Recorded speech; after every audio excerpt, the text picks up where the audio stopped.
Gambia Islamic Council announces date for moon sighting.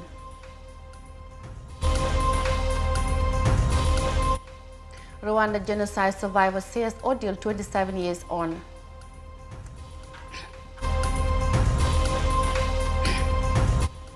And Magistrate Bori Toure exposes AFPRC leadership of infringement in judicial decisions. This and more coming on this week.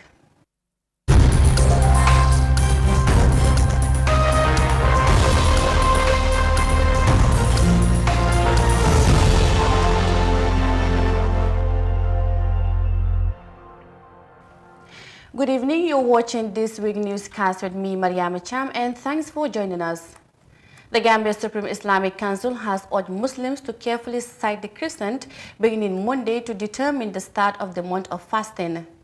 In a statement released on Sunday, the Council reminded Muslims in the Gambia that the sighting of the crescent moon of Ramadan will be on Monday, the 12th April 2021. The Islamic governing body further urged the public to the Council or its regional representatives any information about the new crescent.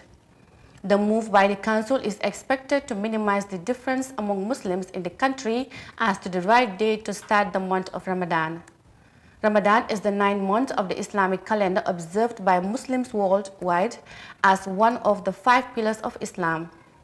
Fasting from sunrise to sunset, which is obligatory for all adult Muslims, will last for 29 or 30 days from the sighting of the crescent moon. Now, away from that, about 1 million people, mostly of the Tutsi community and moderate Hutus, were killed in the genocide during a massacre within the span of 100 days. A survivor of Rwandan genocide says memory of her tales relating to rape and unwanted pregnancy. Her 27-year-old son observed that his mother was always bitter anytime he asked for the identity of his father. These kinds of stories are the ones for which Rwanda holds commemoration and mourning their loved ones, with this year marking the 27th anniversary of the deadly incident. More in this report. The names of the characters in this report have been altered to protect their identities. When I remember that no one is left on both my mother and father's sides, I feel so much pain and sorrow. She says those who killed her family also raped her when she was 25 years old, at that time during the 1994 genocide against the Tutsi, and later found out she was pregnant. We were raped. There was no one to call on for help. I discovered later that I was pregnant and I couldn't tell who the father was. When the time came, I gave birth. This woman, who is now visually impaired, says during the first years she didn't love her child. This is something her child affirms as well. I never played with my child like normally parents would play with their babies. Never did I feel that way in my heart. Her child, whom we named Kazungu, is now almost graduating at 27 years of age. He says his mother's hatred was due to the way he was conceived, and it was obvious to him. He says he was often lied to by his mother each time he asked her about his origin. Each time I asked her who my father was, she would tell a name of my uncle, to a point when I had to fill in school forms in primary. On the part where I had to write my father's name, she would come up with different names every term, and I finished primary with about 12 different names of my father. He says he finally got to know about his origin after his mother told him. His mother says she is proud of what her son has achieved so far, despite the upbringing amidst difficult times. One of my achievements is being an excellent student in school, because if I'd focused on my background, then it would have distorted me, since I don't have a father to do or to say anything to me in case I perform poorly. This also happened to one Diana and her mother, who says she was also raped multiple times during the 1994 genocide against the Tutsi. She explained how she later discovered that she was pregnant. That family was full of Interahamwe from the first to the last born. They were all educated and well known up to this moment, if I could mention their names. From them, that's why I had whispers that I'm pregnant. I realized it later on. The thing all these children have in common is the pain of constantly being lied to by their parents about their origin at an early age. As we know, when a child starts school, he or she is often asked about his or her parents or where they come from. During all that time, my mom had never told me anything of that. As I continued to grow up, I kept on asking her who my father was, and she kept on telling me that she shall tell me someday. As I kept insisting, she told me that my grandfather's name. Although after the 1994 genocide against the Tutsi, their parents and the rest of the family members didn't love them, after they healed from the traumas, they began to be grateful they're alive and proud of what they had become. A coordinator of Sevota, Godeliva Mukasarasi, one of the organizations that were established shortly after the genocide against the Tutsi with a purpose to care for the genocide survivors, says that women who suffer from such trauma are treated and they do heal from it. We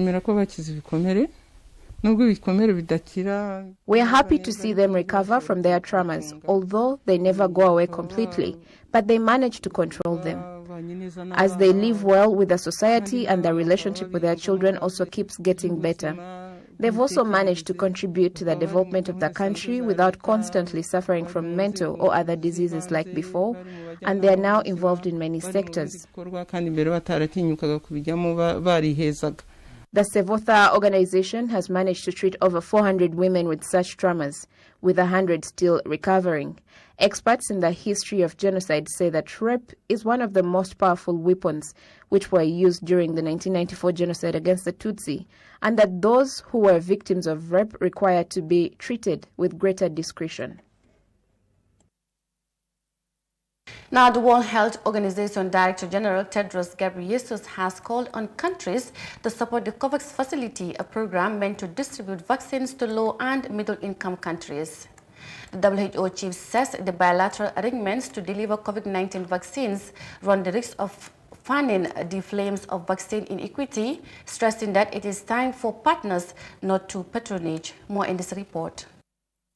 At a press conference in Geneva on Friday, Dr. Tedros noted that WHO had issued a call for vaccination to begin in all countries within the first 100 days of the year. He added that with Saturday being day 100, out of 220 countries and economies, only 194 have now started vaccination. According to him, 7 of the remaining countries have received vaccines and could start. 4 to 5 countries are expected to receive their vaccines in the coming days, leaving 14 countries who have not yet begun vaccination for a range of reasons. Dr. Tedros said there remains a shocking imbalance in the global distribution of vaccines. There remains a shocking imbalance in the global distribution of vaccines. More than 700 million vaccine doses have been administered globally, but over 87% have gone to high-income or upper-middle-income countries, while low-income countries have received just 0.2%. On average, in high-income countries, almost 1 in 4 people has received a vaccine. In low-income countries, it's 1 in more than 500. Let me repeat that. 1 in 4 versus 1 in 500. The chief of Global Health Body also confirmed that COVAX works, describing it as a strong mechanism that can distribute vaccines faster and efficiently than any other mechanism. COVAX works. It's a strong mechanism that can distribute vaccines faster and more efficiently than any other mechanism. The problem is not getting vaccines out of COVAX. The problem is getting them in. We understand that some countries and companies plan to do their own bilateral vaccine donations, bypassing COVAX for their own political or commercial reasons. These bilateral arrangements run the risk of fanning the flames of vaccine inequity. This is a time for partnership, not patronage. COVAX is one of the 3 pillars of the Access to COVID-19 Tools Accelerator. which was launched in April by the World Health Organization, the European Commission, and France in response to this pandemic, bringing together governments, global health organizations, manufacturers, scientists, private sectors, civil society, and philanthropy, with the aim of providing innovative and equitable access to COVID-19 diagnostics, treatment, and vaccines. The COVAX pillar is focused on the latter. It is seen as the only global solution to the pandemic, as it remains the only effort to ensure that people in all corners of the world get access to COVID-19 vaccines once they are available, regardless of their wealth. For iAfrica News, Pinta Jallo. Ahead of the December presidential elections, political parties under the auspices of the Inter-Party Committee on Saturday launched a youth branch of the committee. The initiative is meant to bring together young political leaders to promote dialogue and joint solutions to challenges confronting the younger ones in political participation. Fatmata Kasim tells us more in this report. As a forum for political leaders in the promotion of level playing ground for multiple party system, the Inter-Party Committee IPC deemed it fit to incorporate the youth department to support the general idea. Co-chairman of the Inter-Party Committee, Halifa Saleh, said the objective of the institution was to give the young people a start. The signing of the Inter-Party Declaration, he said, allowed the younger generation to take charge of their destiny so that nobody will be able to drag them backward unless they decide to keep themselves where they are. He said this development did not come about merely by generosity of political leaders. The declaration of the Inter-Party Committee on the establishment of the youth branch of the IPC is not a generous decision by the political parties. It is byproduct of a demand by the young people to be involved, to be seen, to be heard, and to be included. It came in many ways until we discovered that many institutions wanted to engage the young people but did not know how. And they decided to go ahead and do it their own way. This created a lot of obstacles. But then, when the IPC was approached, we waited for a while to do the brain work. Ultimately, the IPC saw that this was an idea whose time has come. Abdul Wahab, the UNDP representative, observed that the formation of the non-partisan Inter-Party Committee was timely as the country is moving closer towards elections. The formation of a non-partisan Inter-Party Youth Committee is timely and comes at a moment where the country is moving closer to the December 21st presidential election and the April 2022 parliament elections. The participation of young people in the elections and intervention for promoting inter-party dialogue and mediation is an integral part of inclusive and peaceful election. This makes the existence of IPYC fundamentally important for the country. Jahadukure, a youth representative to the event, pledged commitment to work with young people even outside the boardroom to ensure that their differences does not matter in the face of national interests. As political parties, we are the custodians of democracy, and it is important that we put a united front and a country-first mentality when it comes to ensuring a free and fair election process. As the youth representative of DOI, I pledge to work with other young people and young people across the country to ensure that we are able to campaign freely, respectfully, and peacefully throughout the election process.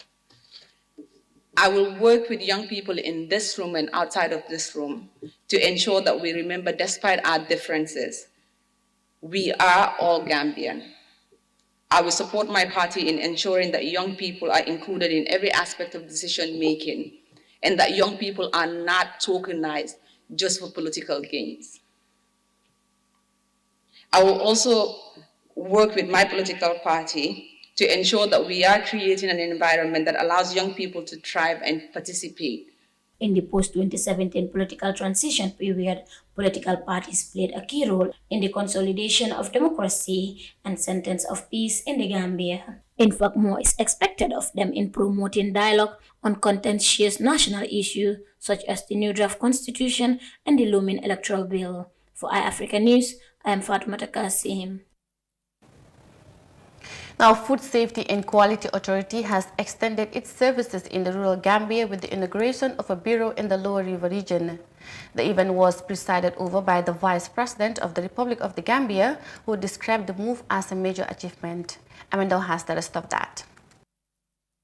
The new office is expected to cover the rural Gambia with food inspection services to control the safety and quality of food and animal feed. The former director of Food Safety and Quality Authority, Sana Jawara, explained the initiation of Regional Bureau in Mansakanko. Madam Vice President, may I pray for your indulgence to give a synopsis of how the whole idea of creating regional offices came about. When I was appointed as Director of Food Control at the Food Safety Quality Authority in September 2018, and knowing that the activities of the Food Safety Quality Authority were concentrated in the Greater Banjul area and certain parts of the West Coast region, I teamed up with Mr. Bakandin Fofana, the Principal Food Inspector at the Food Safety and Quality Authority, and we wrote a proposal for the Food Control Directorate to set up regional offices with a view to increase the work and visibility of the authority across the country.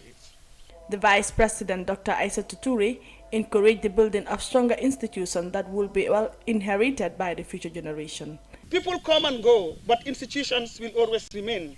It is what we do in those institutions that the country is going to inherit, and that's what our children and those beyond us are going to inherit, and therefore we must get it right. You have done it right, and I want to thank you for this great achievement. Great minds should think alike. They should work together and see the possibilities that they can offer, because we have been given a great dividend to be educated, to be exposed, and be given the privilege to work in offices where we have to bring our competence. VP Touré described decentralization as a way of reaching out to the people. But healthy food is very key in developing a nation and maintaining and sustaining the people of the nation. Therefore, what is happening today is really history-making and following the path of solid and sustainable development for the Gambia. Food is needed by everybody. Food is the vehicle and what we need to live as human beings for us to be able to fulfill our aspirations. Food Safety and Quality Assurance is the sole national authority mandated to officially control the safety and quality of all foods in the Gambia. Its mission goes further to facilitate trade and control fraudulent and deceptive food marketing, labeling and advertising practices in the Gambia. Reporting for iAfrica News, Amindao. That report by Amindao on food safety will take us to a quick break, and we'll be right back with the rest of the news. Stay with us. The pride we take in our brand, the work we put into constantly change the landscape and elevate real estate in the Gambia, it's compared to none. From inception, our goal was to add value to the beautiful Gambian landscape. That's why we are proud innovators of community estates. Kololi Sands is an exceptional piece of work, tailored for ultimate convenience and luxury, to bring you an element of finesse that is rare but unique in its own. This is also our pride and joy, and we welcome you to the exquisite beauty right here in Kololi and right here on the waterfront. Kololi Sands, feel the ocean breeze at your doorstep.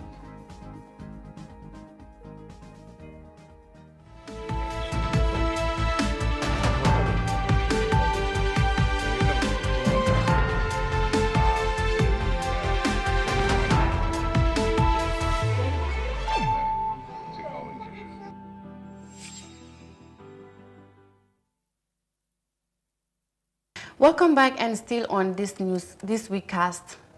Council Bori S. Ture on Thursday says the regional chairpersons of the former ruling party in Basse Upper River region and Farafenni in the North Bank region used their influences to control decisions of rural magistrates' courts. He was speaking before the Truth, Reconciliation and Reparations Commission, during which he said that all civil servants were required to pay allegiance to political authorities. Omar Ture has the rest of that. Lawyer Ture says he was gun-pointed at Farafenni Army checkpoint when he went to drop a friend at Bambatenda crossing point. According to him, he petitioned against a soldier that did this through a letter to then Army Commander Yakuba Drame and also copied to former CDS Babukar Jatta. In response, he continues, Babukar Jatta sent him a threatening letter. This was a reply to my letter that I addressed to the Army Commander in Farafenni, but this time round, it was the Army Commander who was writing to me, Babukar Jatta, with a very rude and sulky letter. I'm sorry to say, very rude and sulky letter, indicating in the said letter that they've not been able to control me, but this time round they'd get me. Mr. Ture, before we go to the call, from the contents of the letter and how you felt about it, did you feel threatened in any way? No, I was not threatened. As a matter of fact, I was willing to engage Babukar. But was it a threat? It was a threat, but I was willing to engage him. I wanted to send him a stinker.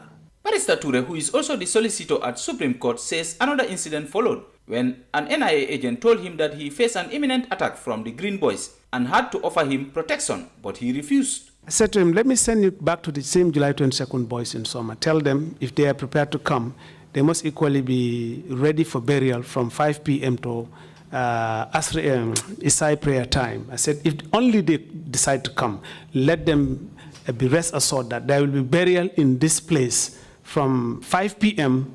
to Isai prayer time. So when I told him that inside my parlor, he looked at me, he was stunned, he couldn't say anything. I said, just go and convey that message. He says the executive placed an eye on him as they couldn't influence him in executing his duties. The former magistrate also dilates on the power possessed by the 22nd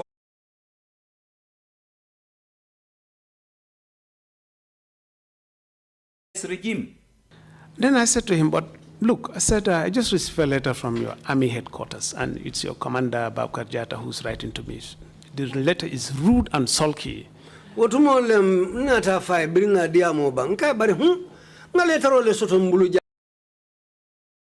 donkoya bari letero nyin kuma furing kuma hormantam balle be kal letero nyin kono. I said to him, I didn't write to Babukar, I only copied him. Lawyer Bori S. Ture attended Nusrat and St. Augustine High Schools respectively before he went for his LLB at Forabe College in Sierra Leone. He has 21 years working experience at the Gambia Bar and now serves as barrister and solicitor of the Supreme Court of the Gambia. For iAfrica TV, this is Omar Ahmad Ture reporting. As the Gambia's presidential election is fast approaching, the Independent Electoral Commission is busy strengthening its infrastructural facilities in the region. The body inaugurated a fully refurbished Brikama regional office in its newest shape. The upgrading of electoral offices in different parts of the country is one of the aspects demonstrating IEC's motion for the agent to deliver the technical work that is required throughout the process. So it's in this regard that when we did the assessment with the Independent Electoral Commission, we said that while the Commission is, of course, responsible of the whole process, one of the areas where we can support them is to speed up the rehabilitation of the regional electoral commissions that were in a very, very bad shape.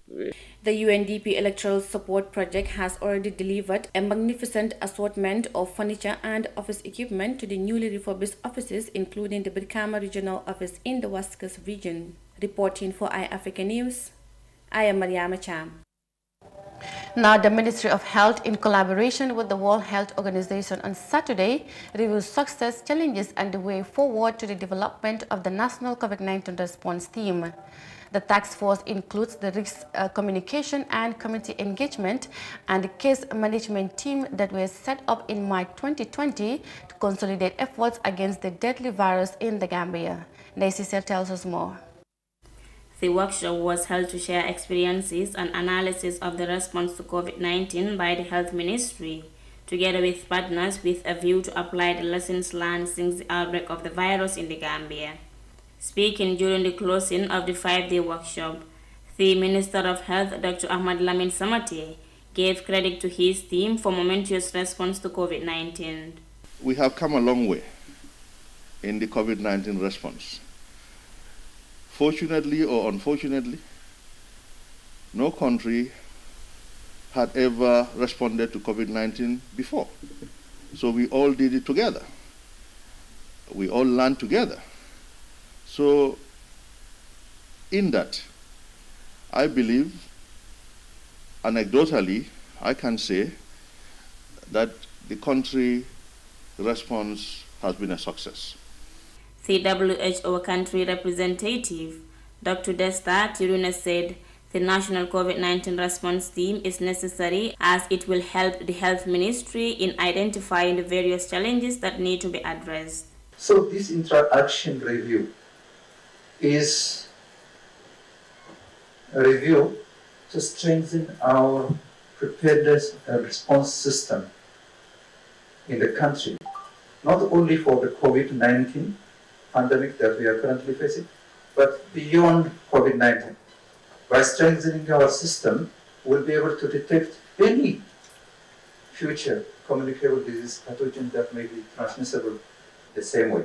And very likely, from the forecasts, we are likely to have another similar pandemic.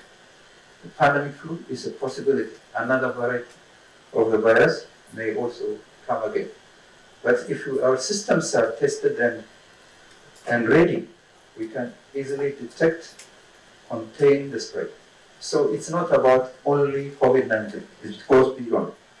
The review covered response plan from March to December 2020, which focused mainly on coordination, surveillance, infection prevention and control. Among the recommendations, the need for additional national sample testing centers, vehicles for laboratory services, and quality test kits were highlighted.